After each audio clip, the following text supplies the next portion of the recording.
Welcome to She Became Visible. This is a quick introduction because I'm going to be inserting a lot of slides.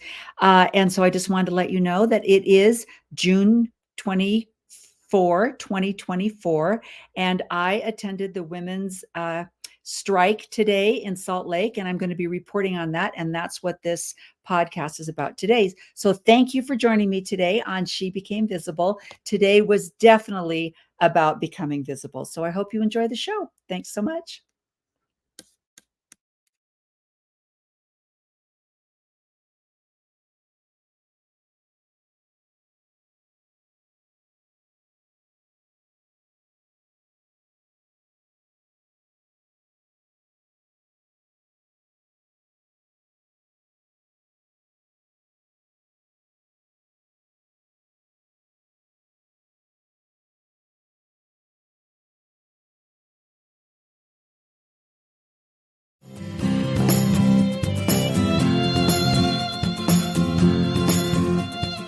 You're wearing a sweater that was selected for you by the people in this room from a pile of stuff.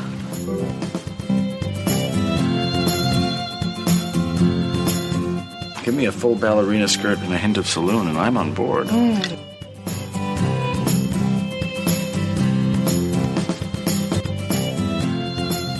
have a hole in my stomach!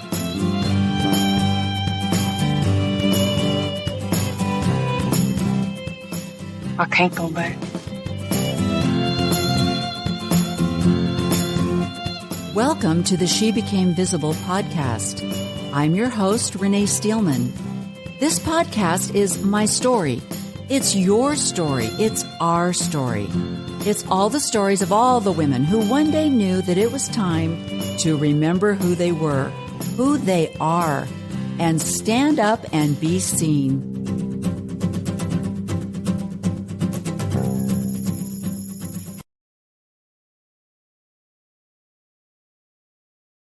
Hey, welcome back. So today I'm going to be talking a little bit about the strike that I attended today at the Salt Lake stairs. What do they call them? The front steps to the Salt Lake. Beautiful, beautiful building, I must say. I love when they came out and got on the big megaphone and said, "Governor Cox, come out and talk to us." And of course, he did not do that. So I'm going to be showing you some different slides, and it's a very casual podcast this evening. And I think I'm going to have to be doing a lot of editing, but because my desktop is an absolute mess. It has got so many things on it that I have been putting in for the next few podcasts that I want to do. And so it is just way too busy, which is perfectly fine for my attention deficit brain, but not for most people. So I do not know why this is not loading. My pictures are not loading. Oh, well, okay, that's interesting. My pictures aren't loading. I'm going to get rid of that. And then I'm going to bring on, okay, hold on. Let's see what we can do here. Let's do a pause.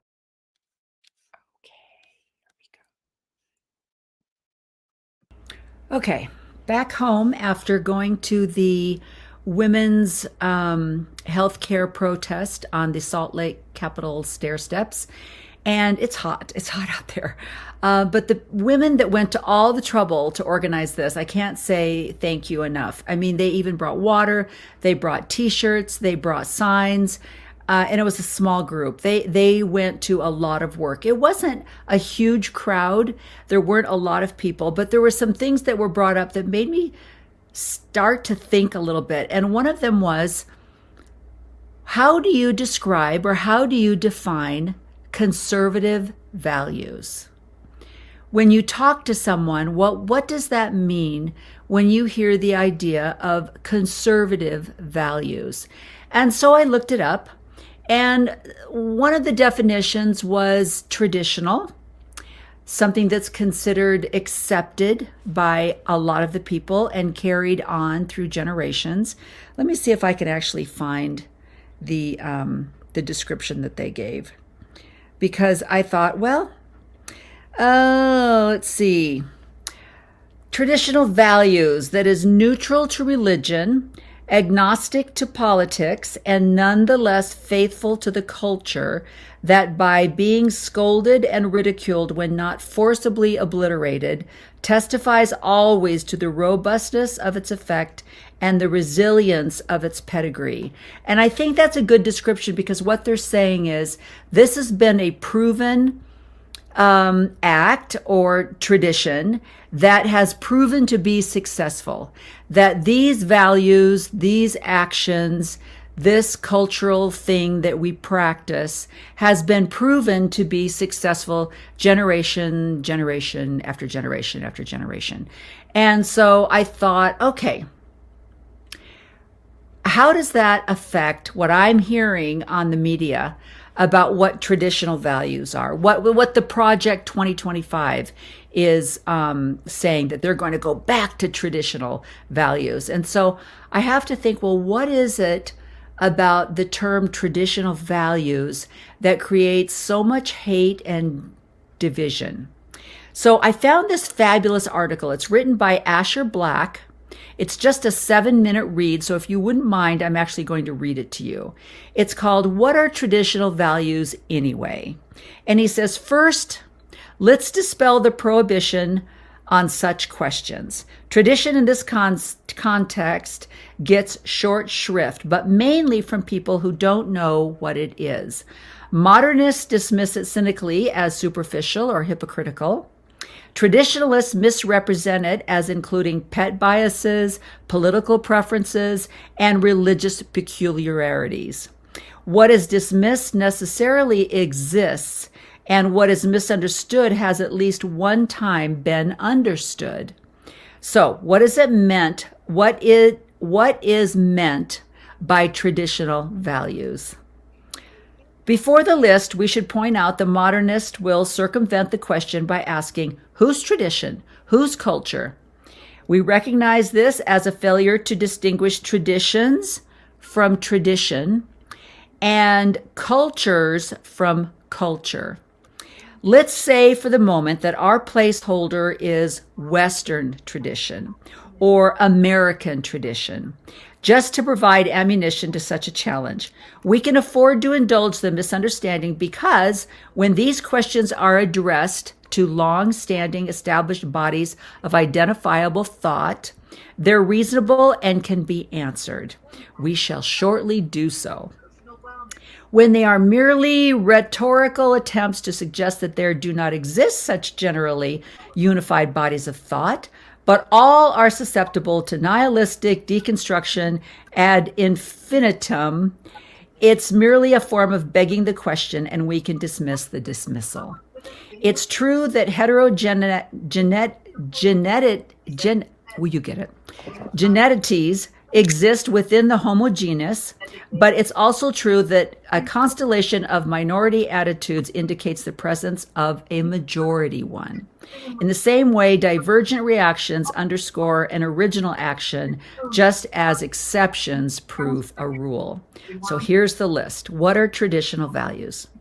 Know your duty and do your duty. Keep your word and don't lie. Your yes is yes, no is no. Your word counts. Don't cheat or expect something for nothing. Deal fairly. Don't steal or take more than your share. Pay what you owe. Be aware of other people. It's the basis of courtesy. Courtesy and respect for elders are the default position. Pick up after yourself and respect others' space and property. Keep others' confidences and respect their privacy. Don't add to others' burdens or intentionally inconvenience them. Exercise discretion. Don't slander and don't gossip. Be sincere. Don't be proud or put on airs. Honor another person's loved ones and family. Do right by those who depend on you. Defend and protect those at disadvantage or weaker than yourself. Keep your speech and your heart clean and civil. Be moderate in all indulgences of body, senses, or mind. Don't shrink or flinch from hard work and pay an honest wage. Learn your whole life and respect scholarship in others. Do your civic duty and fulfill community obligations. Participate in the defense of your home when called upon to serve. Learn honor and integrity. It's all these things. If you fail morally or otherwise, resolve to do better. Now, if they were proposing that this list be put up in all elementary schools, I would be 100% behind that. This list isn't meant to be flawlessly stated or comprehensive. Instead, it provides a reasonable approximation of the basic expectations of previous generations for a standard of public and private behavior that ensures a workable society of livable communities of responsible individuals. So then he says the hypocrisy argument. But people who espouse these standards frequently don't adhere to them. Agreed, he says. A sports team values winning but doesn't always do it. They try, you say? Well, yes. So the argument is reduced to not everyone tries. Again, agreed. And when people don't even try to uphold these values, they don't hold the values. It's not about failure to adhere. It's about not committing to them in the first place. And when that's the case, the general reaction of those who do is sorrow or disgust. In other words, the exceptions prove the rule. Albeit when someone holds many or most of the values, excepting one or two, the tradition is still upheld, but the understanding of the individual is incomplete. So then he goes on to give the ambiguity argument. There's no clear definition of vague terms like honor, dignity, and respect. Love is vague concept too, but that doesn't mean it doesn't exist or that people are never aware of when they are receiving or experiencing it. And I don't think I'm going to go ahead and read the thing. But he definitely goes on to say, he says, if you're going to argue that these are old-fashioned, don't account for today's context, and we probably need new values, this assumes all traditions are merely cultural. Times do change, but human nature does not. To the degree that these values address the fundamental options within that nature, they are timeless. And that's where I'm going to finish it. So I noticed when he made this list, he did not address a certain religion, a certain sexual preference, or even an identity. These were just human values. And so I think and I thought this was an absolute beautiful, again, this is an article, look it up. It's written by Asher Black. And it was written November 15th, 2018. So I'm sure if you Google that, you can find it. And like I said, it's just a 7-minute read. But so when I hear people right now, there's a lot of political things going on the television. And they're talking about, I am a conservative and I have traditional values. And I thought, what does that mean? Does that mean that you disqualify LGBTQIA people? Does that mean that you marginalized women or what their value or what their roles are? Is that a traditional value? I don't see that on Asher's list. And so when I went to this march today, there were a few men. There were some wonderful men there supporting their wives, girlfriends, daughters. But of course, primarily it was women. And they had an opportunity to share their individual stories. And many of their stories we all reflected. They were all things that we too had experienced. And I think the scariest thing is it's 2024. And I have 7 granddaughters. And I cannot believe that in this day and age, the progress that has been made has slowly been pushed back and is going to be pushed back even further, not slowly. And that's a concern. So I'm just going to share a few things from the march today. I just wanted to give a few little personal thoughts that were running through my head. And I hope they make you think. And I would love to get your comments on those. Thanks so much. Over 260 firefighters. Okay. You got to turn around because the sun is giving me a silhouette. Okay. So I can't, for some reason, my pictures that I took on my phone are not transferring to my computer, so I can't transfer them. But I'm going to show you. Let's talk about this. So this is what I attended today, and I think this is something that's very interesting. The reason your grandmother didn't leave your grandfather has less to do with some moral compass or love than you think. Until 1964, an employer could refuse to hire you because you were a woman. Until 1974, refusing to sell a woman a home was legal. Until 1988, you could refuse to rent to a woman with children. Contrary to what people believe, women didn't stay because relationships were better. They stayed because society wasn't designed for their acceptance. And this is a picture of my grandmother and my grandfather. Now, this is a picture of my grandmother at my wedding. And this is a story. This is a fun story to tell. So I grew up just south of Chicago, and my grandmother she was the civil defense director for Grundy County in Morris, Illinois, which is where I was born. And so she loved being the civil defense director. She loved the whole business. She had her little office, and I used to go down to her office, which was right below the apartment that they lived in. And she had her desk, and she was really, this is right after World War II. And my grandmother was born in 1900. And so she was really into the Eisenhower anti-communist movement. And so she was really big. Civil defense was all about being prepared and protecting ourselves from the communist scare. And she loved it, and she received a lot of awards for it. Now, my grandmother had 8 children. I don't think she had 8 children by choice, but having been born in 1900, there was no other role or course for her to follow. Now, my grandfather, he was gone a lot, and I have memories of him, but not necessarily fond memories. But I loved my grandmother, and he was just kind of in the background, and he had a little bit of a scruffy attitude. And I don't think he was really, even his own children have a lot of good things to say. And there was a long period of time where he left my grandmother and their children and went to Kentucky to find work. And he worked on trucks and diesel and all kinds of machinery. And so he went there to find work. But I think there was just a long separation. And I think if we were flies on the wall, there was a lot of hanky-panky going on both sides of the country here. But regardless, I'm just saying that my grandmother, having been born in 1900, didn't have a lot of choices. And I think it's fascinating if you look at the record of how women's rights have progressed, that having been born in 1900, and she died in the 80s, I want to say 1983 is when she died. So she saw a lot of things.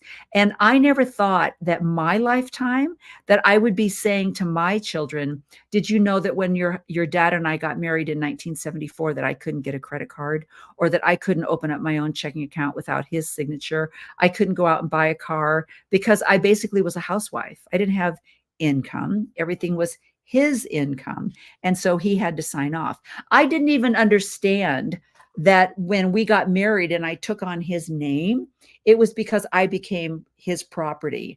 And now I'm not saying that's a bad thing, because I think it's nice to have you and your husband and your children all have the same last name. Makes it a lot easier to do genealogy. But I'm just saying that in my lifetime, in 70 years, a lot of things have happened for women's rights. And what I'm witnessing today is seeing a lot of those things go away. And so the reason that my cousin and I are both in that picture is because, let me go back, is because we were living in Illinois and we were both getting married the same year. And my mother said, well, it's really too expensive for all of our families to drive back out to Salt Lake City for you guys to get married, because that was the closest temple to Illinois at that time. And so why don't you guys get married on the same day? And then the family only has to go out to Salt Lake once. And so, of course, being, a nice, obedient daughter, I was like, okay. And it turned out to be it was fine. I mean, it was great. But everything that happened was because I organized it, and my cousin did nothing.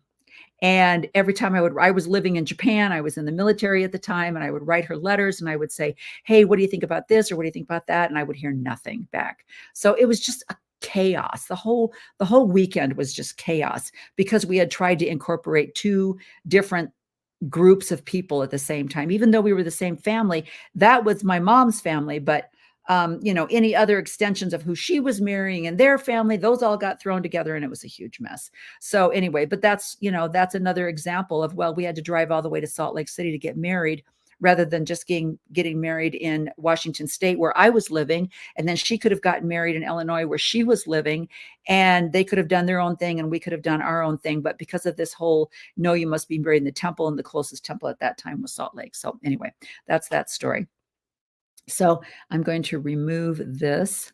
And so I don't think that I'm going to be able to find some of the slides that were that are from my camera. They're just not loading for some reason. They're on my camera, but they're not loading to my computer. So I can't share them, but that's okay. I just wanted to share what I did today. I hope that all of you, there were probably many of you that weren't even aware of what today was all about. But now that you know, do some research, tell your daughters about it, get active in your community and see what you can do to, let's get this thing back on track. We're so off track right now. And I think it's extremely scary. So thanks for joining me today on She Became Visible. And I have one ask for you. This is not I do not ask for money. This is not a monetized podcast in any way. I do this for my own enjoyment and because I love learning, and it helps give me motivation to do more research. So all I ask of you is to subscribe, like, and share. And I know that seems so crazy, but it's true. Helps the algorithm. So if you could share this with other people, tell other people about it and like it, that's all I ask. So have a great day. Have a great week. It's Monday. And thanks for sharing your day with me today. And let's go and see you later. Bye-bye.